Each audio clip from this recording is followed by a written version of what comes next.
Après cette nuit, Marc n'était plus le même, pas seulement parce qu'il avait perdu son travail, mais parce qu'il avait perdu quelque chose de bien plus important, sa crédibilité. Dans l'entreprise, son nom ne circulait plus comme avant. Il n'était plus le jeune homme sérieux et ambitieux. Non, il était devenu l'homme qui a trahi son patron. Pire encore, l'homme accusé d'avoir dépassé toutes les limites. Marc avait essayé de comprendre, encore et encore, chaque détail, chaque instant, chaque regard. Mais une chose le dérangeait plus que tout, rien n'était logique. Les photos, les messages, les situations compromettantes, tout semblait réel, trop réel. Plus Marc réfléchissait, plus une chose devenait évidente. Les preuves contre lui étaient trop parfaites. Dans la vraie vie, les erreurs existent, les incohérences aussi. Mais là, tout était propre, trop propre, comme si quelqu'un avait pris le temps de construire une histoire parfaite contre lui.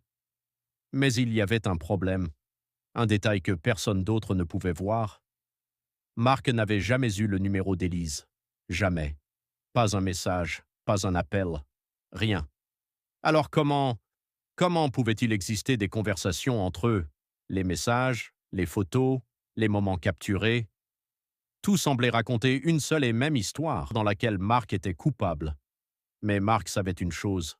Cette histoire n'était pas la sienne. Marc sentit un frisson parcourir son corps. Ce n'était pas juste un piège. C'était une mise en scène. Et dans cette mise en scène, quelqu'un jouait un rôle essentiel, quelqu'un qui avait accès à tout, aux données, aux informations, aux communications internes. À ce moment précis, un doute s'est installé. Pas un simple doute, un doute dangereux. Et si tout ça n'était pas une erreur? Et si tout ça avait été préparé? Marc repensa à Élise, à son regard, à sa manière de parler, à ses questions, toujours précises, toujours personnelles, comme si elle cherchait à le comprendre ou à le piéger. Mais pourquoi lui? Pourquoi Marc? Puis une autre pensée lui traversa l'esprit, une pensée encore plus troublante.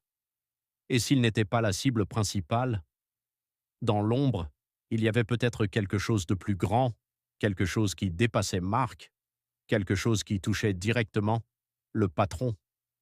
Marc se souvenait de tout maintenant, des absences fréquentes d'Élise dans l'entreprise, de ses apparitions uniquement quand son mari n'était pas là, de son comportement, toujours calculé, toujours maîtrisé.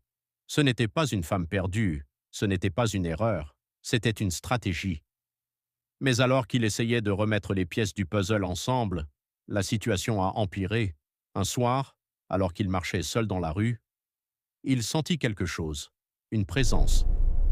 Il tourna légèrement la tête, et là, il le vit. Un homme, debout, à distance, immobile, en train de l'observer. Le cœur de Marc s'est accéléré. Ses mains sont devenues froides. Il essaya de voir son visage, mais l'homme était dans l'ombre. Puis, sans prévenir, l'homme a reculé et il a disparu, comme s'il n'avait jamais été là. Marc resta figé. Mais cette fois, il ne doutait plus. Ce n'était pas fini. Et surtout, il venait de comprendre quelque chose d'essentiel. Quelqu'un suivait ses mouvements, mais la vraie question n'était pas qui. La vraie question était pourquoi le surveiller, si tout était déjà terminé. Alors Marc prit une décision. Pas une décision facile, pas une décision sans risque, mais une décision nécessaire. Il allait chercher la vérité, peu importe le prix, parce qu'au fond de lui, il le savait déjà. Ce qu'Élise avait fait, ce n'était que le début, depuis qu'il avait tout perdu. Marc n'essayait plus de convaincre les autres, parce qu'il avait compris une chose simple. Dans ce genre d'histoire, la vérité ne suffit pas. Alors il a changé de stratégie. Au lieu de parler, il a commencé à observer. Observer ses propres souvenirs, ses erreurs, ses silences, et surtout, ce qu'il n'avait pas vu venir.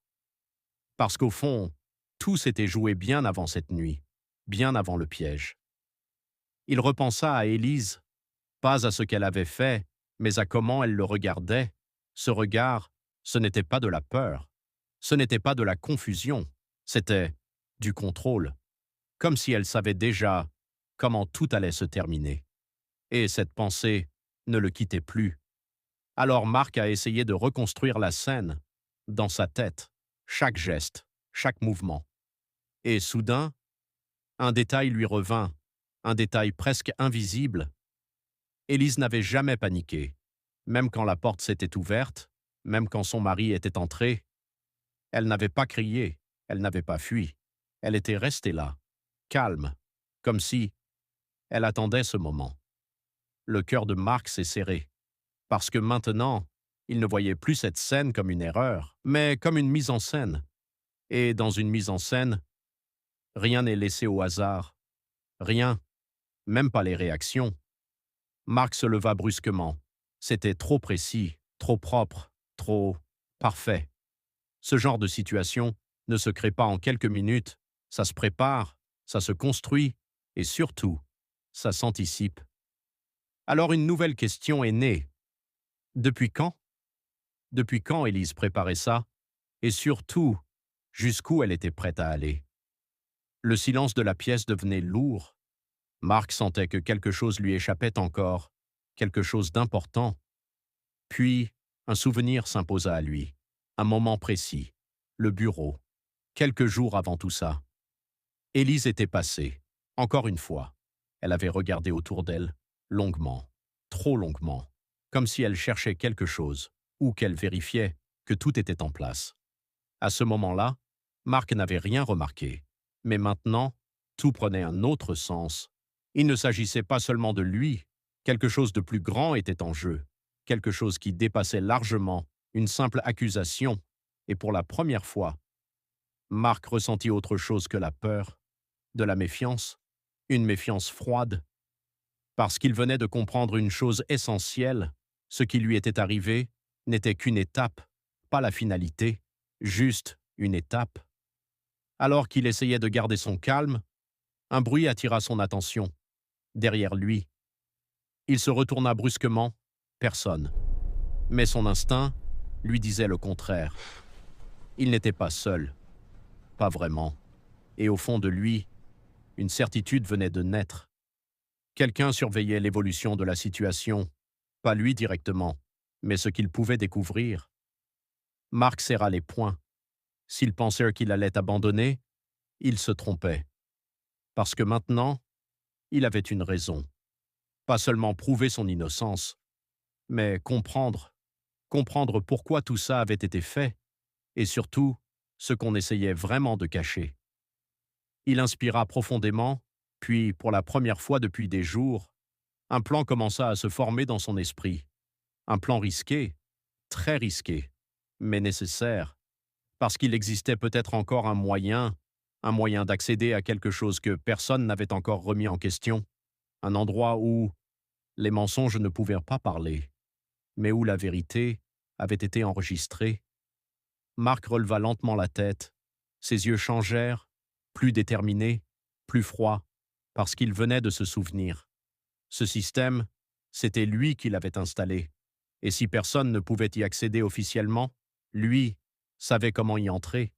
Mais en cherchant à entrer dans ce système, Mark était sur le point de réveiller quelque chose qui aurait dû rester caché. J'ai hâte de vous raconter la suite, mais en attendant la suite, n'oubliez surtout pas de vous abonner, de liker, de partager et de commenter ce que vous pensez vraiment de cette histoire. Et moi, encore une fois, je vous dis à la prochaine.